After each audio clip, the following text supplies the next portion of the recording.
across the border into Baja and just do something different, and not say you can't. Those words we don't use. Is we can't do it. If somebody comes up to the truck and says something as far as a special diet or something, I will do my best to create something for them to enjoy. I never want anyone to go hungry, especially, here. But down there, if somebody, I just like to tend to everybody's needs. So, but, it's hard to talk. It's hard to talk about Baja. It's hard. There's challenges. I was thinking as you were talking. Okay, so that proves that you're truly a chef and a culinary wizard, if you will. That all I need is fire and food, and so it got me thinking. I mean, one of the first images I saw this morning when I turned on Facebook was a picture of Anthony Bourdain. And I was just kind of wondering, as you were talking about that, I'm realizing, man, you truly are a chef. Who were some of your influences? Who were your heroes in that world? And I'm sure some of the listeners would be interested to know, who else can we follow or be interested in when it comes to food? My true hero was my brother. He taught me a lot about, just taking care of the customer from just the preparation to the actual meetings and executing the events. I really never looked up to any celebrity or any other chef that I could think of. I really wanted to learn my own thing. I didn't want to follow recipes. I never did follow recipes. The only recipes that I follow are my own. I create those formulas so that when somebody tastes the food, the next time they try it, it's going to taste exactly the same way. And so the formula is very important. So, I would watch, some TV shows, but I'm really not into watching TV. I do like reading books on food science, why things are done to certain types of foods and things of that nature. But I never clinged on to any chef to ever, like a certain style or anything, because it's a universal style, but the techniques are different. So chefs might come in with different techniques and, show something different, but I really didn't have any, I don't want to say major influences. My brother was a major influence, because if it wasn't for him, I wouldn't be where I'm at now in the food industry. Cameron took me up a few notches. Casey did the same, and we just enjoy what we do. So I really don't have any influences besides watching my brother and my mother cooking for events, and that was it. Well, it's interesting, and it's funny because I cook the same way. I like to look at cookbooks for inspiration, but I don't have necessarily the patience to follow the recipe to the T. And I also don't have I'm typically not in the planning mode where I'm going and buying ingredients to cook a certain recipe. I'm looking at a recipe to see if I can figure out if what I've got in the house I can make that recipe with. So I think we're a lot the same in that we are creative in how we cook. As you were talking about this, I was wondering if you heard or seen the show. Is it Salt, Fat, Acid? Is that the name of it? Do you know what I'm talking about? Yeah, Salt, Fat, Acid. It's a Netflix show, isn't it? Yes, it is. Yeah. Sometimes I'll walk into the bedroom. My wife would be watching these shows, but for the most part, I rarely watch any of those shows. Understood. Yeah, I'm kind of living my own show, to tell you the truth. I don't. I've mentioned it several times, but it just, what we do is fascinating. You went out and you made that comment when we were getting when Neil was shooting us, where we were creating the wraps, and that it was that last day, and here come the trucks, and I said, yeah, we just made 65, and you were offended that I just said we only made 65 wraps. This guy, it was funny. You have to see that segment in the trail or in the YouTube spot to see what I'm talking about. But we do some interesting things out there, and I think it definitely needs a little bit more attention and more credit, especially out in Baja and in the desert. Well, so let's talk about that, Alek, before we wrap up here. What you are busy enough now that it sounds like you kind of get to select the type of business or the type of clients you're gonna do business with. What's on the calendar? If people listening were to want to try to book you for something, what's your availability look like for this year? And what kind of rain? I mean, if I told you I wanted to go cook in the mountains somewhere outside of Maine, will you go to Maine and cook for me in Maine? Or are there any limits to the definition of off the grid?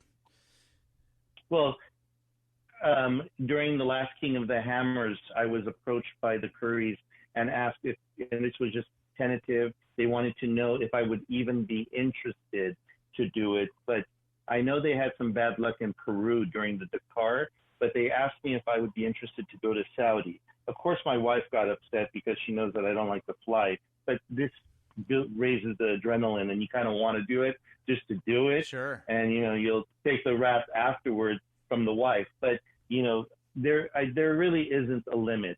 Well, you're not in Saudi Arabia right now, to be challenged. I'm sorry? I said you're not in Saudi Arabia right now. How come you didn't go? No. Oh, because they were able to take care of food service. And I told them that we wouldn't be able to just, I wouldn't be able to create a menu here and present it and then say, yes, we're going to be serving chicken marsala on this certain day when we're out in we're out in the desert. Yeah. So, for the chase crew. But, sure. As far as limits, there are no limits. Absolutely no limits. What's your availability to the like challenges. for 2020? I'm assuming you have stuff booked already. Yeah, the boys, Casey Curry and Cameron Steele, will usually give me their schedules in October. We'll fill it up. We open it up to the private sector. We still have plenty of dates open, and if anybody needs weddings taken care of or even birthdays, I have a whole bunch of calls that come in, and I just present them with their proposals, and they typically book. But as far as the availability, we're looking good. We're approaching King of the Hammers in a couple of weeks, and right now we're doing a lot of testing. We're doing a larger group of people for KC, Monster, and Can-Am. So, a lot of food production is going to be coming out of our compound during that time frame. And, we'll take care of some of the private events for Dave Cole as well. But as far as other events following that, we'll do the Kirk Leduc swap meet. They're still trying to figure out the location for that, but that's at the end of February. And then we'll just do several private parties, many private parties. So February, March is booking up, but we still have the wedding season and the holiday season. So I just tell people, just put your date in. You really don't need to confirm anything until we get closer, as long as we know that the date is what you want.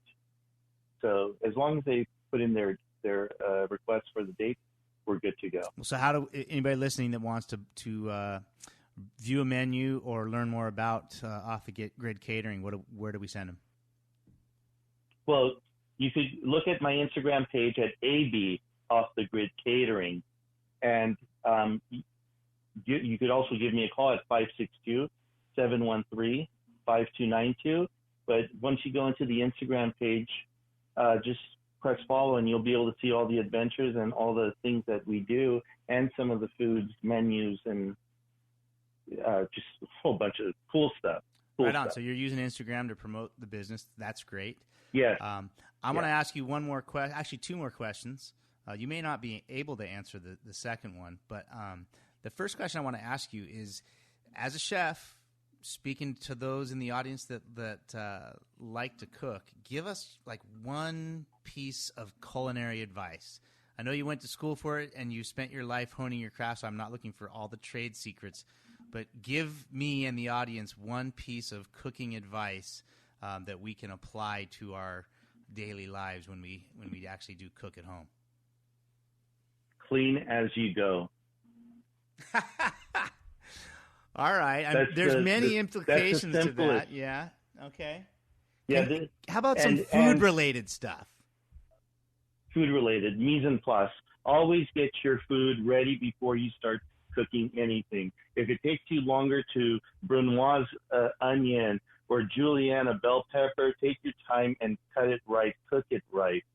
And, just making sure, and this plays a part in the Baja as well. It's all about logistics. It's just making sure that everything that you need and have are there at your hand to be able to create something good. Because a lot of the food is a matter of timing. Imagine if you're cooking something and you forgot that, you need something, and you don't have it, and then you have to go into the garage, into the garage refrigerator to pull it out, and you bring this ingredient back, and all of a sudden your bell peppers or your onions are overcooked, and they're not the consistency that you really wanted. So now you might have a problem. Yeah, that stuff does matter for sure, and I will attest to that. I got another question. I lied. I got two more questions for you. Is there such thing as too much garlic? Never. Never. I like my it. My wife goes crazy because I'll take a Costco-sized bag of garlic cloves, and I'll roast them with olive oil, and I'll leave them on the counter. And so that residual garlic, the oil from the garlic, the infused oil, is great for sautéing. But what I do is I like eating those caramelized garlic cloves. Ooh, yeah. So, okay. All right, so we share that. There's never really, such thing as too much garlic. All right, last question, Alek, and then I'm going to let you run, and thank you for your time. And like I said, you may not be able to answer this because of what you do when you go to Baja. Where is your favorite taco in Baja?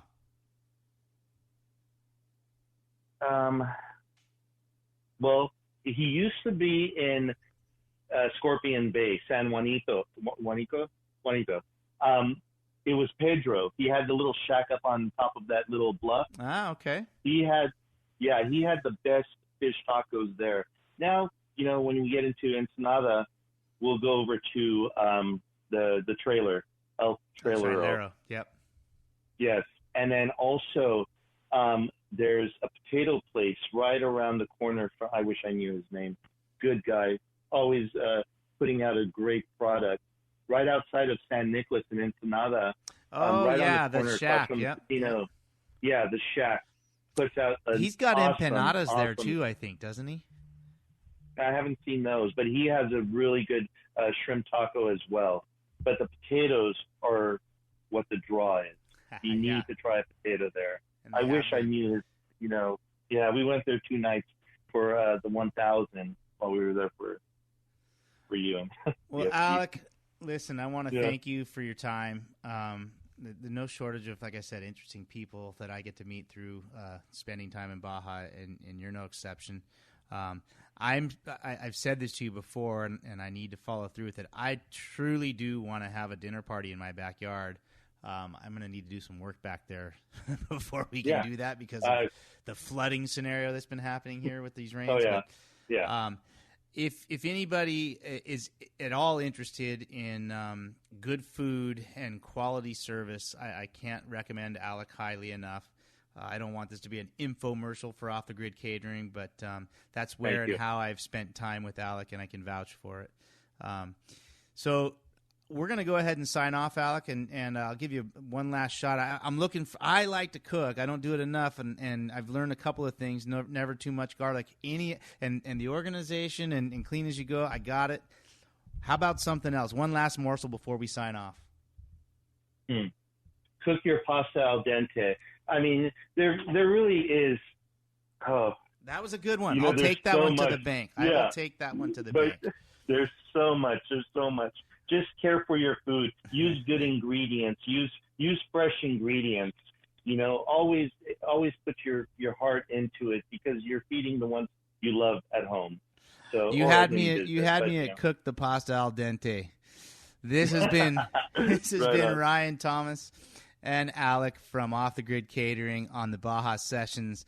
Thanks for listening, and tune in next week to hear more interesting stories from interesting people somehow related to the majestic peninsula of Baja California.